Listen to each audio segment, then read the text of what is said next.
Halo Bray, kembali lagi di Gaptek.id dan di video kali ini gue mau bikin 10 rekomendasi motherboard untuk AMD. Karena di video sebelumnya gue kan udah sempet bikin yang versi Intel. Kali ini gue akan bikin versi AMD-nya, dan untuk platform AMD gue akan langsung bikin untuk platform DDR4 dan juga platform DDR5. Dikarenakan soket AM4 itu masih coexist dan soket AM5 itu hanya eksklusif untuk DDR5 aja.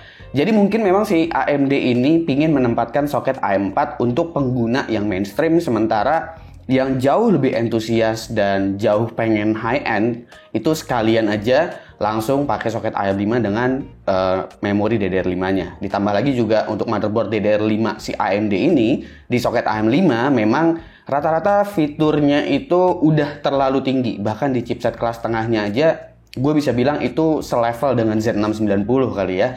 Oke, disclaimer dulu seperti biasa. Jadi sebelum kalian ngelihat listnya, di sini kan cuma ada 10 motherboard aja yang gua masukin list dari beragam chipset dan juga dari beragam ukuran. Jadi kalau ada motherboard favorit kalian yang nggak masuk di dalam list gua, ya kalian tambahin aja di kolom komentar. Jadi nggak perlu nanya, bang kok nggak ada motherboard ini, kok nggak ada motherboard itu.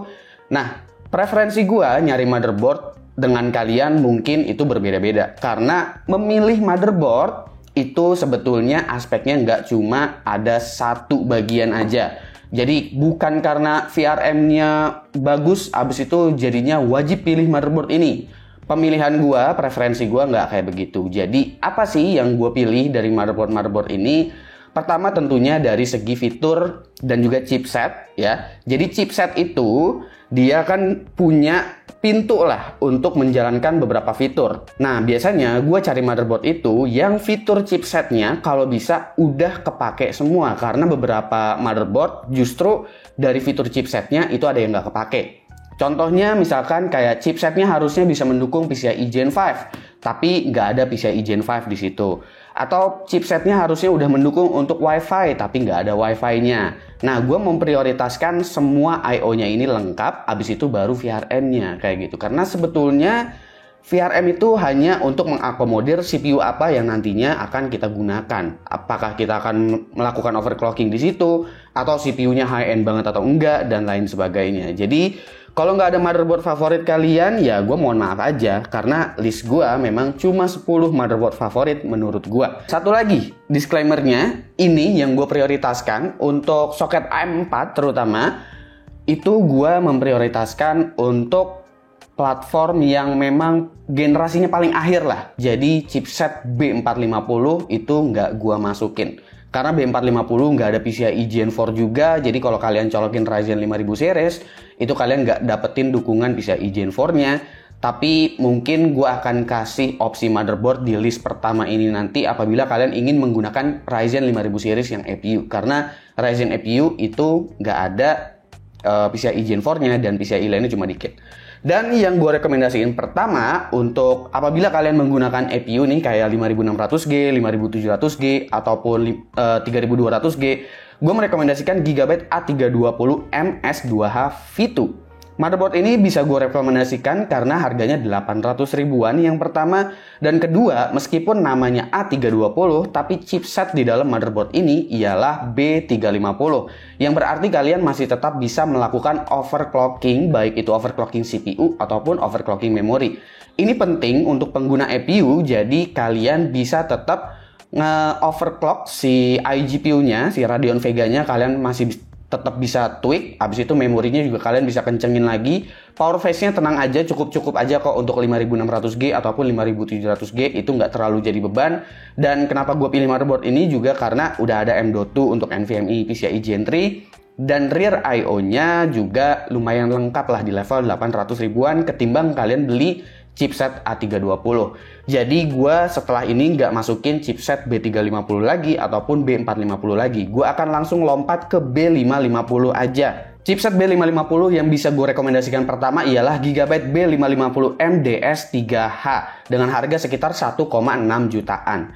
Motherboard ini bisa gue rekomendasikan pertama dari segi VRM-nya. Gue udah sempat bikin beberapa tahun lalu, kalian mungkin bisa ubek-ubek lagi. Waktu itu gue bandingin motherboard ini dengan B450 Steel Legend Abis itu juga dengan motherboard B550 murah dari Galaxy gitulah. Nah, motherboard ini untuk AMD Ryzen 7 ke atas itu dia udah bisa ngehandle performanya dengan amat sangat baik. Lalu udah tersedia juga 2 slot M.2 dan salah satunya itu udah mendukung NVMe PCIe Gen 4. Dari segi I/O juga jumlah USB-nya ada banyak ya. Di sini ada 1, 2, 3, 4, 5, 6, 7 untuk di level motherboard sekitar 1,6 jutaan. Ya mungkin 1,5 juta lah kalau dapat cashback sekitar 100 atau 150 ribu. Jadi ini menarik banget buat kalian yang ngerasa pingin motherboard budget tapi pingin colokin CPU yang cukup tinggi kayak Ryzen 7 5700X mungkin, atau mungkin kalian berencana pakai 59X juga sebenarnya masih aman-aman aja. Dengan catatan kalian nggak membutuhkan I/O yang begitu lengkap karena belum ada WiFi juga di motherboard ini. Selanjutnya, yang bisa gue rekomendasikan apabila kalian membutuhkan WiFi, gue bisa rekomendasikan Asus TUF Gaming B550 Plus WiFi 2. Di sini harganya adalah 2,5 jutaan ya. Untuk B550M Plus WiFi 2 ini juga dari segi VRM itu udah amat sangat mumpuni dan udah mendapatkan heatsink yang memang ukurannya juga lumayan besar dan ini heatsink yang proper. Untuk rear I/O nggak cuma jumlah USB aja yang banyak, tapi buat kalian yang seneng sama audio juga di sini audionya udah lumayan proper. Untuk M.2 udah ada heatsinknya, tapi heatsinknya tuh di bagian bawah anehnya, dan sementara di bagian atasnya itu masih polos-polos aja, dan ini udah ada dukungan NVMe PCIe Gen 4 juga ya, baik itu untuk di NVMe ataupun di kartu grafis juga itu udah ada PCIe Gen 4-nya. Jadi kalian tenang-tenang aja untuk pakai next gen GPU atau kalian mau pakai CPU yang lumayan high end. Paling kalau memang kalian pingin fitur yang betul-betul jauh lebih lengkap, gua bisa rekomendasiin Asus ROG Strix B550F Gaming Wi-Fi 2. Ini sebelumnya gue sempet pakai buat testbed, jadi buat kalian yang nanya pakai 5950X itu kuat apa enggak, ini kuat banget. Mau pakai 5800X 3D, monggo silahkan. Sebenarnya dari semua yang gue rekomendasikan itu udah sanggup-sanggup aja kok, mau pakai CPU yang paling tinggi sekalipun.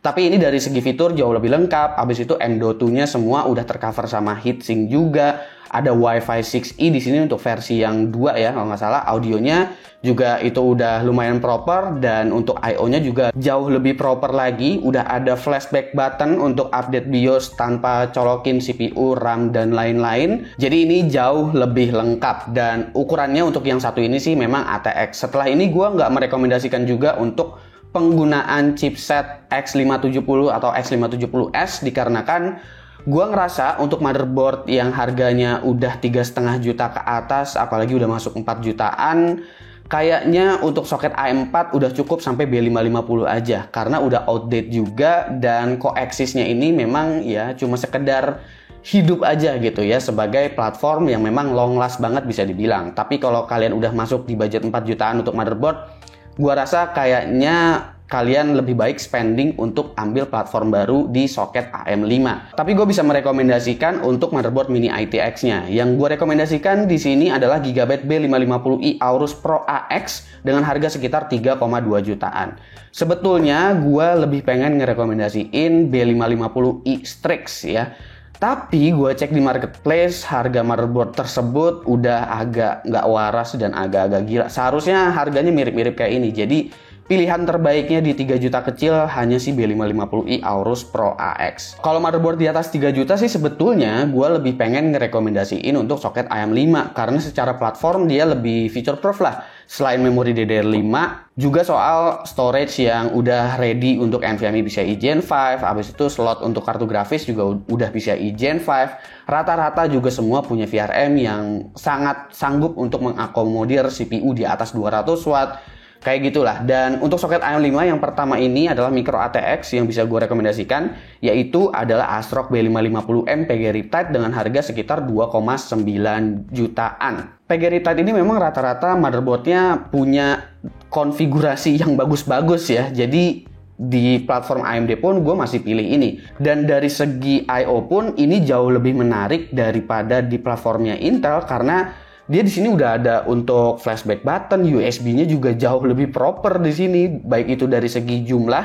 ataupun dari versi USB yang digunakan ya. Kalau LAN sih masih sama-sama aja. Kekurangannya sih untuk PG Riptide ini dia sama-sama nggak ada WiFi, baik itu di platform AMD ataupun di platformnya Intel. Tapi secara I/O dia jauh lebih lengkap daripada di versi Intelnya.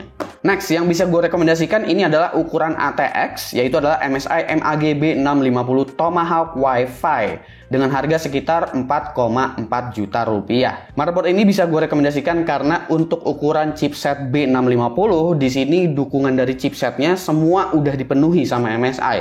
Jadi ini udah oke banget. Slot untuk NVMe-nya totalnya itu ada 3 dan semuanya udah punya dukungan NVMe PCIe Gen 4. Untuk kartu grafisnya juga semuanya udah PCIe Gen 4, belum ada PCIe 5 memang di sini, tapi dari segi jumlah jadinya kalian unggul dan udah dapat Wi-Fi 6E juga. Keunggulan dari versi Tomahawk juga biasanya MSI selalu menyediakan jumlah USB yang banyak. Habis itu juga untuk bagian audionya itu biasanya udah dikasih chipset yang proper. Oke, selanjutnya untuk soket AM5 ini gua bisa merekomendasikan Gigabyte X670 Gaming X AX dengan harga sekitar 5.099.000. Ini juga kurang lebih sama sih seperti si versi Tomahawk. Dia udah memenuhi semua standar yang harus ada di chipset X670. Semua slot M.2 juga di sini udah tercover sama heatsink, dan di sini untuk bagian heatsink VRM-nya dia jauh lebih proper, jauh lebih gede, lebih berasa kekernya gitu ini motherboard. Dan untuk I/O di bagian belakangnya ini dia jumlah USB-nya kalau gue hitung tuh ada berapa ya? 1, 2, 3, 4, 5, 6, 7, 8, 9, 10, 11, 12.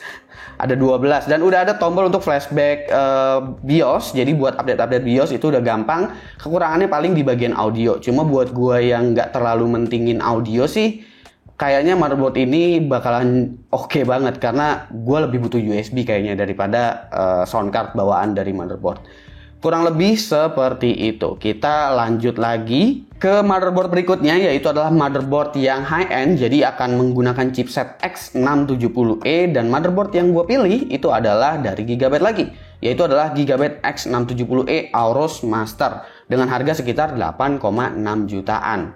Nah, kenapa gue pilih motherboard ini? Yang pertama, motherboard ini gue jadiin testbed AMD gue. Yang kedua, untuk X670E ini sebenarnya fiturnya kan kaya banget ya. Untuk slot storage NVMe itu udah bisa NVMe PCIe Gen 5 gitu harusnya.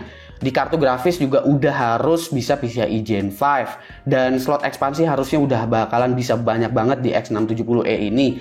Dan kalau gue lihat-lihat, yang bisa mengakomodir seluruh fitur dari X670E-nya dan diaktifin gitu, ini hanya si X670E Aorus Master dengan harga di bawah 10 juta. Yang lain ada yang lengkap-lengkap kayak Taichi Carrara, habis itu ada Crosshair Hero, tapi semuanya itu budgetnya di atas 10 juta semua.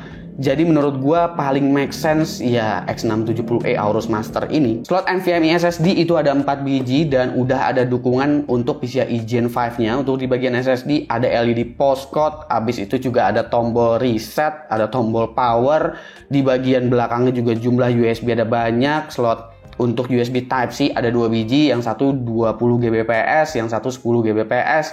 Audionya udah proper, LAN-nya juga 2,5 Gbps. Wi-Fi 6E, habis itu flashback BIOS button, ada tombol clear CMOS dan segala macam. Pokoknya ini udah yang paling komplit lah. Dan kalian juga nggak perlu khawatir untuk pakai Ryzen 9 7950X sekalipun di motherboard ini, karena ya ini VRM dan juga heatsink VRM-nya tentu udah paling proper di kelasnya untuk si versi Aorus ini. Dan tersedia juga beberapa preset-preset ya di dalam BIOS-nya untuk versi Aorus Master. Jadi buat kalian yang mungkin khawatir pengen suhunya di limit atau pengen dapat optimizing dari undervolting, di situ juga udah disediakan profil-profil yang ada di BIOS-nya si Aorus Master ini. Dan terakhir nih ya, untuk motherboard terakhir yang bisa gue rekomendasikan adalah ukuran Mini ITX Asus ROG Strix B60EI Gaming Wi-Fi dengan harga sekitar 6.120.000. Memang sih ini motherboard sebetulnya kelihatannya mahal ya, tapi untuk Mini ITX sebetulnya ini adalah motherboard Mini ITX idaman gue. Kenapa seperti itu? Dari segi I/O pun ini juga udah sangat-sangat lengkap untuk ukuran Mini ITX, yang memang Mini ITX tuh sebetulnya amat sangat membutuhkan jumlah USB yang banyak karena Nantinya kita bakalan pakai casing kecil, jadi gua rasa front panel dan juga di bagian rear I/O kalau bisa lengkap, kenapa enggak? Paling kekurangannya heatsinknya terlalu tinggi, jadi kalau pakai air cooling agak-agak ya perlu pilih-pilih lah air cooling yang nggak nyampe belakang banget atau pakai water cooling sekalian. Jadi gua rasa seperti itu aja untuk rekomendasi 10 motherboard AMD yang bisa gue sampaikan. Kira-kira mana motherboard yang menarik menurut kalian? Atau kalian punya rekomendasi sendiri untuk motherboardnya AMD ini, baik itu di motherboard DDR4 ataupun motherboard DDR5-nya? Komen di bawah dan kasih pendapat kalian masing-masing. Gue Suki dan seperti biasa sampai jumpa di lain kesempatan.